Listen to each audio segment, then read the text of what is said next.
วัสดีครับผมมิสเตอร์ฟลาวเวอร์ครับผมคลิปนี้มิสเตอร์ฟลาวเวอร์จะมาแนะนำการใส่ปุ๋ยดอกไม้ที่ปลูกในกระถางนะครับผมปุ๋ยก็มีหลายแบบครับผมปุ๋ยเกล็ดปุ๋ยน้ำปุ๋ยเม็ดแล้วก็ปุ๋ย AB มิสเตอร์ฟลาวเวอร์ก็แนะนำไปเยอะแล้วก็คลิปนี้มิสเตอร์ฟลาวเวอร์จะมาแนะนำปุ๋ยเกล็ดนะครับผมปุ๋ยเกล็ดละลายน้ำจะฉีดพ่นทางใบก็ได้ประหยัดกว่าหรือว่าจะผสมละลายน้ำวัดค่า EC ค่าปุ๋ยนะครับผมแล้วก็ลดได้ก็เหมือนกันครับผมเพียงแต่มันราคาแพงคนไม่นิยมใช้แต่ว่าเป็นปุ๋ยเกล็ดนี่มันจะละลายง่ายละลายปั๊บพืชนำไปใช้ได้ทันทีครับผมเป็นปุ๋ยเม็ดเช่น15 8 24 24หรือว่า16 เนี่ยเขาไม่นิยมมันละลายน้ำแล้วลดหรอกครับผมเขานิยมใส่ขอบกระถางใส่มากใส่น้อยวัดไม่ค่าไม่ได้ครับผมก็คือพอประมาณกับประมาณอาทิตย์ละครั้งใส่น้อยก็ไม่พอกินใส่มากก็ใบไหม้ตายมิสเตอร์ฟาเบอร์ก็เป็นคนมือหนักก็เลยไม่อยากจะใส่แล้วใส่ปุ๋ยเม็ดกับขอบมันราคาถูกก็จริงแต่ว่ามันค่อนข้างคอนโทรลยากครับผมว่าใส่มากใส่น้อยเท่าไหร่ก็เลยแล้วก็จะมีปุ๋ยเม็ดสูตรพิเศษก็แบบเช่น17 เป็นปุ๋ย3ระบบนะครับผมคือระบบน้ำหยดฉีดพ่นทางใบหรือหว่านทางดินโดนเจอน้ำเข้าไปละลายไวมากเลยครับผม17ของตาดวงตอนเพชรเนี่ยครับผมไม่ได้ค่าโฆษณาก็หรอกแต่ถ้าเป็นปุ๋ยเกล็ดก็จะราคาแพงครับ80 บาท90 120ประมาณนั้นนะครับผมเช่นของแนนซี่เนี่ยครับผมราคาจะถูกกว่าแต่ก็คุณภาพเหมือนกันนะครับผมเพียงแต่ปุ๋ยถ้าเป็นของเวสโก้ก็จะผสมธาตุรองธาตุเสริมเข้ามาด้วยแต่ไม่ครบทุกตัวหรอกครับผม อันนี้ก็จะไม่มีผสมอะไรเลยก็จะมีปุ๋ยธาตุหลักอยู่3ตัวนะครับผมเช่นตัวหน้า15ตัวกลาง30ตัวท้าย15ตัวหน้าก็คือไนโตรเจนนะครับจำไว้ไม่ต้องจำชื่อไนโตรเจนกันนะบำรุงลำต้นใบตัวกลางคือฟอสฟอรัสคือบำรุงดอกสร้างดอกนะครับผมตัวท้ายก็คือ15โพแทสเซียมคือบำรุงดอกนะครับผมเป็นธาตุหลักที่พืชต้องการมากที่สุดและขาดไม่ได้แล้วก็จะมีธาตุรองจุลธาตุนะครับเดี๋ยวคลิปต่อไปมิสเตอร์ฟาวเวอร์จะมาอธิบายเรื่องธาตุรองจุลธาตุนะครับผมมันต้องใส่ไม่ใส่ไม่ครบมันก็จะมีปัญหาครับเรื่องใบ ใบด่างใบหยิกใบสีม่วงใบนะครับเอาธาตุหลักก่อนแล้วกันนะครับผมเข้าใจนะครับผมจะบำรุงส่วนไหนของพืชเรามาว่ากันเราดูที่ต้นไม้ของเราก่อนนะครับผมเช่นต้นนี้ดอกสวยแล้วดูใบด้วยดูใบเขียวสดใสดีนะครับผมไม่จำเป็นต้องเพิ่มไนโตรเจนตัวหน้าสูงๆครับผมเราจะดรอปลงมาไนโตรเจนไม่ให้สร้างใบละให้เน้นไปสร้างดอกบำรุงดอกก็คือ632 32 32นะครับ2ตัวท้ายสูงๆเน้นไปเลยครับผม632อยู่ไหนนี่ฮะละลายน้ำปั๊บอย่างนี้ครับผมใช้ปุ๋ยน้ำลงไปแล้วก็ละลายน้ำมิสเตอร์ฟาวเวอร์ละลายแล้วพอละลายน้ำปั๊บเราจะวัดค่า EC นะฮะคือค่าปุ๋ยค่า EC คือค่าการนำไฟฟ้าหรือง่ายๆก็คือค่าปุ๋ยแล้วกันนะฮะต้นขนาดนี้มันไม่เกิน 2,400 นะครับผมถ้าเกินจะน็อกตาย เรากะเอาอยู่ประมาณ 1,400 ถึง 2,000 หรือ 2,400 ได้นะครับผมวัดค่ามาอันนี้ได้ 1,800 นะครับผม 1,800 โอเคนะฮะลดได้ทุกวันเลยครับอาทิตย์หนึ่งลดสัก6 ครั้งนะฮะหรือ4 ครั้งก็ได้แล้วลดน้ำเปล่า2 วันแล้วกลับมาลดปุ๋ยใหม่นะครับผมเพื่อให้มันประหยัดลงเราก็ใช้น้ำเปล่าลดไปก่อนครับจริงอย่าลดแบบนี้นะฮะพิทูเนียหรือว่าดอกไม้อื่นมันดอกช้ำและเน่าง่ายๆลดขอบนะครับผมอย่างนี้นะครับแต่ว่ามิสเตอร์ฟลาวเวอร์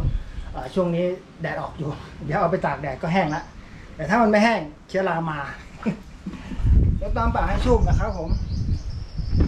แล้วก็ปุ๋ยที่เราเตรียมไว้นะครับใส่ลงไปแล้วก็ลดเลยครับผมลดได้ทั้งใบทั้งลำต้นนะครับผมถ้าจะเป็นปุ๋ยเม็ด พวกละลายไม่ได้ละลายช้าเขาไม่ได้เขียนบอกว่าให้มาทำอย่างเงี้ยอย่าไปทำนะใบไหม้ แค่นี้แหละครับผมเราก็จะได้63232คือบำรุงดอกสร้างดอกไปพร้อมๆกันเลยครับผมนี่คือต้นหนึ่งนะครับผมแต่สมมติว่าต้นนี้ก็ใช้อยู่ที่เราคิดนะครับไม้เขียวสดใสไหมมันสดใสแล้วเนี่ยเราจะใช้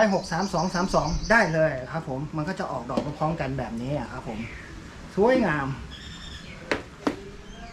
แต่ถ้าเป็นต้นนี้นะครับผมมันดูดอกหลงเหลงครับผมเราต้องเร่งดอกขึ้นมาใหม่คือ63232ก็ใช้ได้ครับผมแต่จะเอาให้มันดอกแบบพรวดพลาดเลยก็ใช้พวก10 52 17ไม่ได้เลยครับผมเป็นปุ๋ยสูตรมีแต่ฟ้าว่าไม่มีปุ๋ยเกล็ดนี่จะมีหลายสูตรมากนะครับผม เราจะเน้นตรงกลางที่สูงที่สุดนะครับผมเพื่อเร่งการสร้างดอกเข้าไปก็จะทำแบบเดิมนะครับผมใส่ปุ๋ยลงไปแล้วก็ลดน้ำแล้วก็ลดปุ๋ยไม่ต้องเยอะๆนะครับผมให้มันไหลทิ้งลดน้ำชุ่มๆเป็นเลยแล้วก็ลดปุ๋ยลงไปสักเล็กน้อยครับผมเพื่อการประหยัดปุ๋ยเพราะมันราคาค่อนข้างแพงนะครับส่วนตัวไหนตัวนี้ดอกมาเยอะแล้วครับผมตุ่มๆก็เยอะแล้วครับผมเราจะใส่63222ก็ได้แต่ทีนี้ต้นมันเริ่มจะใบไม่สดใสแล้วครับผมเราจะใช้พวกบำรุงต้นไปด้วยคือเน้นตัวหน้าไปด้วยเช่น25ลดฟอสฟอรัสลงเพราะว่าดอกมันเยอะละเราไม่ต้องการฟอสฟอรัสสูงเราต้องการไนโตรเจนเพื่อสร้างต้นใบขึ้นอีกแล้วก็30คือโพแทสเซียมตัวนำธาตุอาหารจากใบมาเลี้ยงดอกนะครับผมเราต้องใช้สูงหน่อยเพื่อให้ดอกมันใหญ่สีสวยครับผมเข้าใจนะฮะ ไม่เข้าใจแต่มันค่อนข้างยุ่งยากแต่ว่าเข้าใจว่า3ตัวนี้คืออะไรเราจะเน้นส่วนไหนก็ง่ายแล้วครับผมดูที่เราพืชเราให้กินแบบไหนมันก็ได้แบบนั้นเพราะว่าอยู่ในกระถางเราใส่แค่ขุยมะพร้าวกับมะพร้าวสับมันไม่มีธาตุอาหารใดๆเราจะคุมได้ง่ายนะครับผมเข้าใจนะฮะถ้าใส่พวกปุ๋ยข้อลงไปไนโตรเจนสูงแล้วคุมยากครับผมถ้ามันดูดไนโตรเจนมันก็จะสร้างแต่ใบดอกไม่ยอมออก เราก็จะต้องเน้นใช้ฟอสฟอรัสสูงเช่น52 17เนี่ยครับผมอัดเข้าไปเลยครับผมวัดค่าก่อนนะครับผมอย่างที่มิสเตอร์ฟาวเวอร์วัดค่าให้ดูส่วนนี้มิสเตอร์ฟาวเวอร์สร้างใบเข้าไปด้วยแล้วก็ดอกไม่ต้องสร้างแล้วเอาต่ำๆลงมากดเหลือ 5% นะ25-30เน้นโพแทสเซียมสูงเพื่อจะให้ดอกใหญ่สีสวยนะครับผมก็จะประมาณนี้นะครับส่วนต้นนี้ก็ยังเล็กอยู่นะฮะเราไม่ต้องการเร่งดอกมากเราต้องการให้มันสร้างลำต้นใบดอกรากไปพร้อมกันเราก็ใช้สูตรเสมอได้เลยครับผมเช่น20คือเสมอตัวครับผมบำรุงทั้งทุกส่วนของพืชนะครับผมหรือจะใบมันน้อยไปเราก็เพิ่มตัวหน้าขึ้นมาสูงหน่อยนะครับผมเช่น30 10 2ตัวท้ายอย่าเพิ่งออกดอกแต่จะต้องมีครับผม2ตัวท้ายมีต่ำๆไว้แต่ว่าตัวหน้าสูงเพื่อเราจะสร้างใบให้มันใหญ่ลำต้นใหญ่นะครับผมต้องใช้ไนโตรเจนสูงหน่อยนะครับผมหรือถ้าจะเอาพร้อมกันก็20ละลายน้ำวัดค่า EC ครับปุ๋ยตอนนี้ก็อยู่ประมาณสัก1,400 ถึง1,800นะครับผมอย่าเพิ่งเร่งไปถึง 2,400 แต่ถ้าใส่ 2,400 ต้องใส่3 วันครั้งติดแล้วก็อีก3 วันหลังลดน้ำเปล่าครับผมเพื่อไม่ให้มันเหลือตกค้างคือพืชนำไปใช้ไม่หมดมันก็ตกค้างกลายเป็นกรดแล้วก็ใบไหม้แล้วก็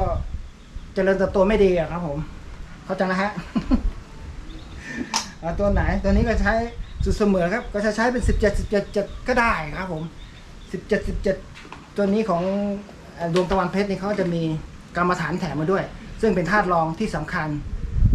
รองจากธาตุหลักครับผมก็จะมีแคลเซียมนี่ขาดไม่ได้แมกนีเซียมแล้วก็กรรมฐานนี่3ตัวนี้ต้องมีครับผมเพราะเป็นธาตุรองสำคัญมาจากธาตุหลักตัวหลักนี้เดี๋ยวคลิปหน้าเดี๋ยวจะอธิบายให้ฟัง มันยาวนะครับผม เราก็จะได้ดอกสวยๆแบบนี้ครับผมอยู่ที่เราคิดเราดูใบก่อนไม่ใช่ว่าดันทุลังจะใส่แต่ปุ๋ยเลี้ยงดอกเช่น8 24 24 8มันคือไนโตรเจนหรือว่า6 3 2มันต่ำพอมันต่ำปั๊บมันก็จะไปบังคับให้พืชออกแต่ดอก แต่ใบและต้นจะโทรมและก็ตายง่ายครับผมหรือถ้าจะใส่แบบ6 3 2 3 2ไปเรื่อย8 24 24ไปเรื่อยควรที่จะสลับมาใส่17สุดเสมอได้17 17 17หรือว่า20 20 20เพื่อเอาไนโตรเจนขึ้นมาหรือถ้ามันไม่พอครับผมเพราะว่ามันออกดอกต้นมันโทรมไปก็ใช้15 0 0 0ก็ได้ครับผมแคลเซียมไนเตรตนี่ครับผมซึ่งมี15%ไนโตรเจนแล้วก็มีแคลเซียมเข้าไปด้วยเพื่อให้ต้นไม่อ่อนไม่แข็งไม่อ่อนแอไปหนาครับผมต้องมีแคลเซียมนะครับผมแล้วก็จะมีผสมไปด้วยแมกนีเซียมเอาว่าในคลิปต่อไปเอาแค่นี้ก่อนนะครับผมก็จิ๋วประมาณนี้ครับผมหรือเราจะใส่30 10 10 10สลับไปกับ8 24 24ก็ได้เมื่อต้นรู้สึกว่าโทรมต้องสลับปุ๋ยนะครับผมเหมือนเรากินข้าวครับ วันนี้กินข้าวขาหมูพรุ่งนี้กินข้าวขาหมูและข้าวถ้าจะกินครบ7 วันมันจะอ้วนนะครับผม คุณต้องสลับอาทิตย์ต่อไปจะต้องกินสลัดผักบ้างออกกำลังกายบ้างนะครับผมหรือว่ากินข้าวที่มีไก่อกไก่ที่ไม่มีหนังก็จะทำให้ร่างกายสมบูรณ์สม่ำเสมอหรอครับผม งั้นจะไม่อ้วนเพราะว่าถ้ากินไปเยอะมันก็ตกค้างพอตกค้างมันก็ไปอยู่ที่พุง ไม่ได้ว่าใครครับนี่ฮะส่วนตัวนี้เราดูที่ใบแล้วดอกมันเล็กมากหรอครับผมแสดงว่าใบมันน้อยสะสมอาหารได้น้อยทำให้ดอกมันน้อยเราก็จะต้องเร่งใบขึ้นมาครับผมใช้15 00 00นี่ก็ได้หรือว่า30 10 10เน้นไนโตรเจนสูงเลยครับผมคือตัวหน้าคือ30% เพื่อสร้างใบให้ก่อนตรงนี้ถ้าเราไม่พอใจเราตัดได้ครับผมตัดแต่ถ้าเราพอใจโอเคสร้างใบขึ้นมาใหม่พอดอกเริ่มโรยเราค่อยไปเร่งปุ๋ยเร่งดอกอีกทีนึงครับผมก็จะได้มาแบบนี้ส่วนนี้ก็จะเหมือนกันนะครับผมสวยงามนะครับผมในระยะนี้เราใช้25 30นะครับผมเพื่อบำรุงต้นใบไปด้วยดอกไม่ต้องสร้างครับมันสร้างเยอะแล้ว ลดลงมาให้เน้นไปสร้างโพแทสเซียมคือสร้างดอกบำรุงดอกให้สีสวยดอกใหญ่นะครับผมแต่ถ้าไม่เอาดอกใหญ่อีกนั่นแหละบางคนก็บอกว่าไม่ชอบดอกใหญ่อยากได้ดอกเล็กๆน่ารักแบบนี้ หรือแบบนี้ เราจะทำยังไงดีก็ลดปริมาณโพแทสเซียมลงครับผมโพแทสเซียมก็คือตัวท้ายครับผมแต่ท้ายนี้ก็คือ15 30 15คือโพแทสเซียมน้อยสุดแล้วครับผมไม่น้อยหรอกแต่ว่าโอเคกำลังดีสูตรนี้กำลังดีใช้เร่งดอกขึ้นมาไม่ให้ดอกใหญ่มากนะแต่ถ้าจะเอาดอกใหญ่ก็ใช้สูตรนี้ไปก็ได้ครับ15 30 15เพื่อสร้างลำต้นใบให้เน้นไปทางเร่งดอกนะครับผมแล้วก็บำรุงดอกเล็กน้อยแต่ถ้าจะเอาดอกใหญ่ก็ต้องสลับปุ๋ยอีกนะครับเพื่อเพิ่มอาหารเหมือนจะเอากล้ามคุณจะไปกินข้าวกับมึงไม่ได้ คุณต้องกินเน้นโปรตีนเนื้อนมไข่เพื่อสร้างกล้ามขึ้นมาใหญ่โอเคเข้าใจแล้วครับผมก็ไม่มีอะไรแล้วนะครับผมสำหรับการใช้ปุ๋ยเกล็ดตามระยะของต้นไม้ตามความคิดของเราตามความต้องการของเพื่อนด้วยไม่ใช่ว่าดันทุลังจะใส่แต่8 24 24หรือว่า9 6 3 2 3 2เร่งดอกอย่างเดียวโซมนะครับผมต้องมีหลายสูตรเข้าไว้อย่างน้อยๆก็ต้องมีสูตรไนโตรเจน30 10 10ไว้หรือว่า15 00ไว้นะครับผมเพื่อบำรุงลำต้นสักเล็กน้อยบ้างนะครับผมไม่ใช่จะเร่งดอกอย่างเดียวโซมแล้วก็อยู่ได้ไม่นานนะครับผมโอเคคลิปนี้มีแค่นี้ครับผมสำหรับการใช้ปุ๋ยเกล็ดซึ่งมันง่ายละลายใส่ถังใหญ่ๆไว้เลยครับผมสัก60 ลิตรปุ๋ยสักพอประมาณแล้วก็วัดค่าเอาตามที่ต้องการแล้วก็ปิดฝาให้สนิทจะใช้ก็ตักมาลดน้ำเข้าไปก่อนอย่างนี้ครับผมลดน้ำไปก่อนให้ชุ่มเพื่อการประหยัดปุ๋ยแล้วก็ตามไปด้วยปุ๋ยครับผมสักเล็กน้อยอย่าให้ไหลทิ้งครับผมแค่นั้นแหละครับคือการใส่ปุ๋ยที่แบบง่ายนะฮะโอเคครับผม ขอบคุณมากครับที่รับชมมิสเตอร์ฟลาวเวอร์ครับ